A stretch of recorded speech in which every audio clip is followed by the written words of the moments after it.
Bonjour et bienvenue dans le nouveau chapitre du guide de l'alimentation méditerranéenne pour la santé et le poids de forme, et dans lequel nous allons conclure ici le sujet de la biodisponibilité des protéines. Dans le podcast précédent, toujours sur la biodisponibilité des protéines, on avait découvert quels étaient les différents indicateurs de biodisponibilité de ces fameuses protéines, ainsi que les aliments protéinés les plus biodisponibles en fonction de chacun de ces indicateurs.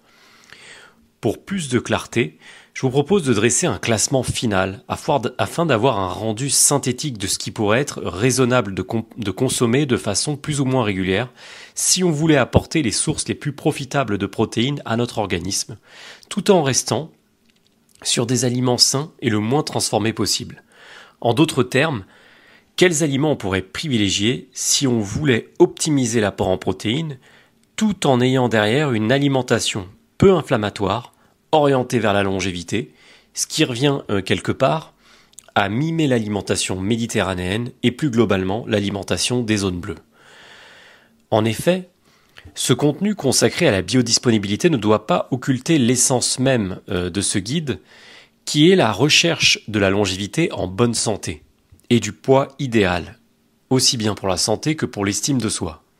Dès lors, il s'agit ici de mettre en lumière les aliments qui soient les plus rentables possibles en termes de biodisponibilité, en ce sens qu'ils soient le plus facilement absorbés et utilisés par l'organisme, tout en étant, ces aliments, les moins délétères pour la santé.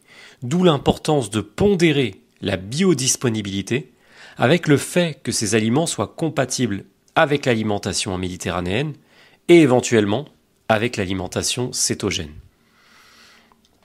Il est très souvent question d'équilibre quand on aborde les questions de la nature. Et il serait illusoire de penser qu'on peut avoir en permanence des aliments hyper rentables pour l'organisme sans qu'il y ait des problématiques quant à leur consommation à outrance. Ou alors des problématiques liées à leur consommation à des moments qui seraient par exemple inopportuns. C'est la raison pour laquelle on pense qu'il serait raisonnable de ne pas consommer de façon illimité à tout moment de la journée, à n'importe quel moment de l'année, et de manière chronophage et répétitive, donc tous les jours, des aliments, les aliments qui vont être listés ici, et d'ailleurs tout autre aliment par ailleurs. Surtout que dans ce cas précis, ici, il s'agit d'aliments protéinés, qui n'ont donc pas vocation à apporter la majorité de l'énergie du point de vue purement énergétique et calorique. Et de façon plus générale, on avait déjà évoqué dans d'autres contenus du guide le fait qu'il fallait alterner autant que possible les aliments afin de ne pas surexposer l'organisme aux mêmes nutriments et parfois aux mêmes toxines. Il est prudent de varier les sources autant que possible, aussi bien entre ces familles d'aliments, et peu importe si parfois la biodisponibilité est théoriquement moins bonne, que au sein des grandes familles d'aliments. L'exemple le plus simple qui peut venir à l'esprit, c'est celui de varier par exemple les morceaux de viande rouge et de viande blanche.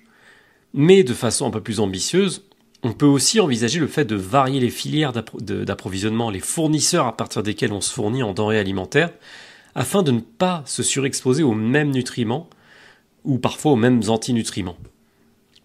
En des termes simples, ne pas consommer le même morceau de viande tous les jours ou tous les 2-3 jours, acheter auprès du même producteur dans le même supermarché, etc. Et encore quand on connaît le producteur.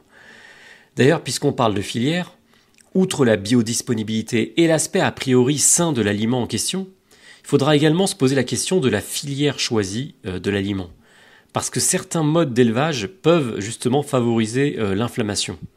Cet enjeu de filière des aliments sera détaillé dans une prochaine partie du guide de l'alimentation méditerranéenne qui sera consacrée aux meilleurs produits animaux et marins et ainsi qu'aux meilleures filières à privilégier.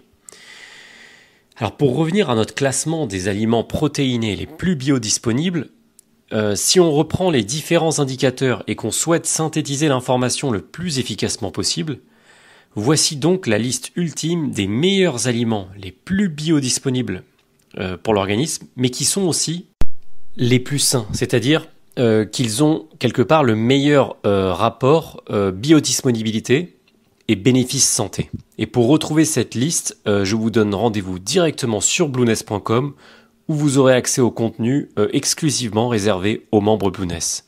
À très vite sur bouness.com.